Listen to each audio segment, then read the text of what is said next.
শীতকালে দুপুরে কদবেলের চাটনি খেতে বা আচার খেতে ব্যাপক লাগে। চলুন আজকে তাহলে কদবেলটাকে ফাটিয়ে ভালো করে একদম জমিয়ে আচার করা যাক। কদবেলও ফাটানো হয়ে গেছে, ধনেপাতাও রেডি। এবারে কদবেল ধনেপাতা সব কিছু কুচি কুচি করে ভালো করে একদম রেডি করবো। ধনেপাতাটাকে কেটে আর কদবেলটাকে একদম চেঁচে ভালো করে বার করবো। এবার কদবেলটাকে চেঁচে ভালো করে বার করে নিয়েছি। এই যে কদবেলটা রেডি চেঁচে। এদিকে ধনেপাতাগুলো একদম গুঁড়ো গুঁড়ো করে কুচি কুচি করে ভালো করে কেটে নিয়ে ধনেপাতাটা এবার দিয়ে দিলাম। এবার একটা জিভে লোভ লাগানো জিনিস দিচ্ছি, সেটা হচ্ছে কারেন্ট নুন। এইটা দেওয়া মানে মাথা খারাপ। এইটা দিলে আর কিছু দেখতে হবে না, মাইন্ড ব্লোয়িং। এটাতে এই কেল্লা ফতে।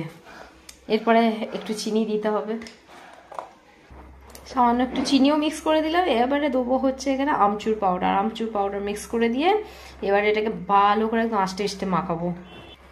এবারে দিয়ে দিয়েছি গন্ধরাজ, গন্ধে মাথা খারাপ গন্ধরাজের গন্ধে।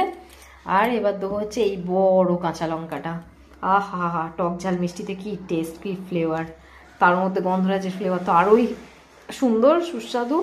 ধনেপাতার গন্ধরাজের গন্ধে মাথা খারাপ হয়ে যাচ্ছে, আর থাকা যাচ্ছে না। কথা কম কাজ বেশি, আগে চটাপট খেয়ে নিই, পরে তোমাদের সাথে দেখা হবে। আর এখন এতই টেস্টি এটা যে থাকা যাচ্ছে না।